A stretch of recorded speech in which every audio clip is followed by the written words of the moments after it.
નમસ્કાર મિત્રો, પાંડુરંગ શાસ્ત્રી આઠવલેજી એટલે કે દાદાજીના પરિવારમાં પેઢી દર પેઢી સુસંસ્કારોનો વારસો ચાલ્યો આવતો હતો.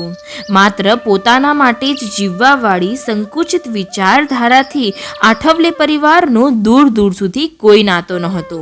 સમાજને સુસંસ્કૃત કરવાની નેમ આ પરિવારે લીધી હતી અને એના માટે તેઓ બનતા તમામ પ્રયત્નો કરતા, જેમ કે રોજ રાત્રે અન્ના ગામ લોકોને જ્ઞાનેશ્વરી સંભળાવતા, ઘરના કામકાજ પતાવીને ગામવાસીઓ તેમના આંગણામાં એકઠા થતા. અન્ના અને ગામવાસીઓનો આ નિત્યક્રમ હતો. આજે પણ નિત્યક્રમ મુજબ હાથમાં ફાનસ લઈને ગામ લોકો જ્ઞાનેશ્વરી સાંભળવા એકઠા થયા હતા. આખું ગામ ગાઢ અંધારામાં ગરકાવ થઈ ગયું હતું.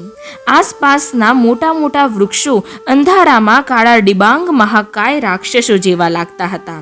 તેમની વચ્ચે થઈને દેખાતા આકાશમાં તારલિયા ચમકી રહ્યા હતા. તેથી એવો આભાસ થતો હતો કે મહાકાય રાક્ષસોએ માથા પર રત્નજડિત મુગટો પહેર્યા હોય. અન્નાના મુખમાંથી જ્ઞાનેશ્વરીની પંક્તિઓ એક પછી એક સરી રહી હતી. આખું વાતાવરણ પવિત્ર બની ગયું હતું. મહાકાય રાક્ષસો જેવા દેખાતા વૃક્ષોનું સ્થાન જાણે યક્ષ ગંધર્વોએ લઈ લીધું હતું. સ્વચ્છ ધોળું પહેરણ ધોતિયું અને માથે પાઘડી પહેરીને ઊંચા આસન પર બેઠેલા અન્ના શોભી રહ્યા હતા. સામે જ્ઞાનેશ્વરીનો ગ્રંથ હતો. બાજુમાં એક ફાનસ હતું. ફાનસની પાછળની બાજુએ પાંડુરંગ બેઠા હતા. અન્નાનું પ્રવચન તે એકાગ્રચિતે સાંભળી રહ્યા હતા. અન્નાએ જ્ઞાનેશ્વરીના બીજા અધ્યાયની કેટલીક પંક્તિઓનો સરળ અર્થ સમજાવતા કહ્યું, હે અર્જુન, જે મજબૂત બખ્તર ધારણ કરવાથી ઘાતક શસ્ત્રોના પ્રહારોની કંઈ જ અસર થતી નથી. શસ્ત્રોના પ્રહારો સહન કરી શકાય છે, એનો સ્પર્શ થતો નથી. તેમ જેણે નિષ્કામ કર્મયોગની સિદ્ધિ પ્રાપ્ત કરી હોય તેને કર્મના બંધનો સ્પર્શી શકતા નથી. ત્યાર પછી અન્નાએ સૂક્ષ્મ અર્થ સમજાવતા નિષ્કામ કર્મયોગનું વિસ્તારથી વિવેચન કર્યું. સર્વસંગ પરિત્યાગ કરીને માણસ વનમાં ચાલ્યો જાય એટલે તેણે કર્મયોગ અને સાંખ્ય યોગની સિદ્ધિ પ્રાપ્ત કરી લીધી એમ જાણવું નહીં. સંસારી કે સંસાર ત્યાગી બંને કર્મ તો કરવું જ પડે છે. કર્મમાંથી છૂટાતું નથી. જો કર્મ કરીએ નહીં તો ફળ પ્રાપ્તિ ક્યાંથી થાય? પણ નિષ્કામ કર્મ યોગમાં ફળ પ્રાપ્તિની આશા રાખ્યા વગર કર્મેન્દ્રિયોને તેમના કર્મો કરવાના હોય છે. એટલે કે તેવા કર્મયોગીએ નિષ્કામ કર્મયોગનું કવચ ધારણ કરેલું હોય છે. તે કવચને કારણે તેણે કરેલા કર્મોનું બંધન તેને થતું નથી. તેને સ્થિત પ્રજ્ઞાવસ્થા પ્રાપ્ત થઈ જાય છે. કર્મ કરતી વખતે તેને અહંકાર, પ્રેમ, દ્વેષ સ્પર્શી શકતા નથી. તેને કશાયમાં આસક્તિ થતી નથી. આકાશ, વાયુ, અગ્નિ, જલ અને પૃથ્વી આ પંચમહાભૂતો નિષ્કામ કર્મયોગના શ્રેષ્ઠ ઉદાહરણો છે. સૂર્ય, આપણું જીવનદાતા, પોતાના નિત્યક્રમમાં કોઈ પણ પ્રકારનું પરિવર્તન કર્યા વિના, કોઈ પણ અપેક્ષા રાખ્યા વિના તેનું કાર્ય અવિરત કર્યા જ કરે છે. એટલું જ નહીં પણ તે કાર્ય તેનો સ્વભાવ બની ગયું છે. આ છે નિષ્કામ કર્મયોગ.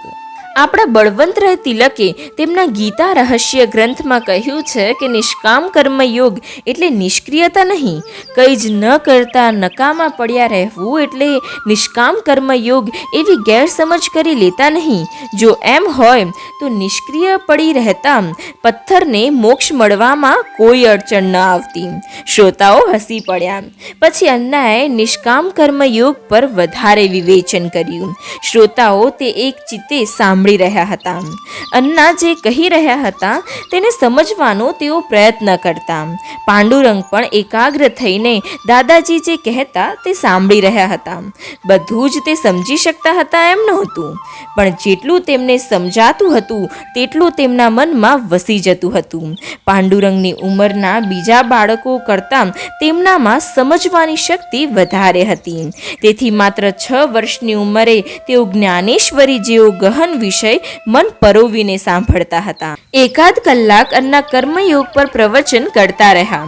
શ્રોતાઓ તલ્લીન થઈને સાંભળતા રહ્યા. સમય ક્યાં ગયો તેનું ભાન જ રહ્યું નહીં. ધીમે ધીમે શ્રોતાઓ ઉઠવા માંડ્યા. કેટલાકે અન્ના પાસે આવીને તેમને પ્રણામ કર્યા તો કેટલાકે ન સમજાયેલી વાતો અન્નાને પૂછી લીધી. કેટલાકે ખબર અંતર પણ પૂછ્યા.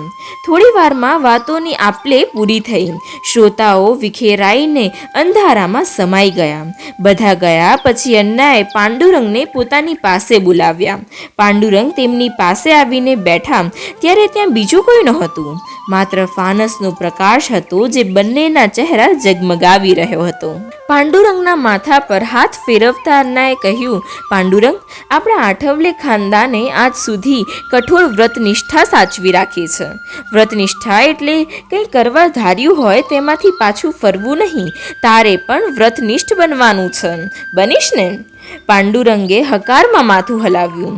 તને હું સંસ્કૃત શીખવું છું તે માત્ર કર્મકાંડ કરાવી પેટ ભરવા માટે નથી શીખવતો, સમજ્યો? તે કાળમાં બ્રાહ્મણના પુત્રોને તેઓ કર્મકાંડ કરાવીને પોતાના પેટ ભરી શકે તેટલા પૂરતું જ સંસ્કૃત ભણાવાતું હતું. પરંતુ અન્નાને તે માન્ય નહોતું.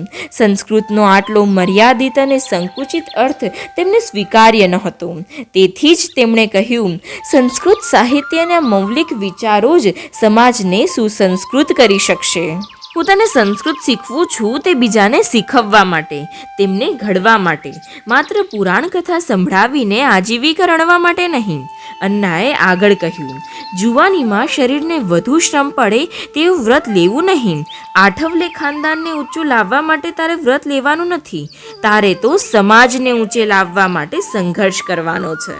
આ બધું હું તને વારંવાર કહું છું કેમ કે ફરી યોગ આવશે કે નહીં એ હું જાણતો નથી. તો તું આ કાર્ય કરશે ને? હા અન્ના, તમે જેમ કહેશો એમ કરીશ. અન્ના પાંડુરંગની વધુ નજીક આવ્યા ત્યારે તેમના ચહેરા પરની કરચલીઓ ફાનસના પ્રકાશમાં વધુ સ્પષ્ટ દેખાતી હતી.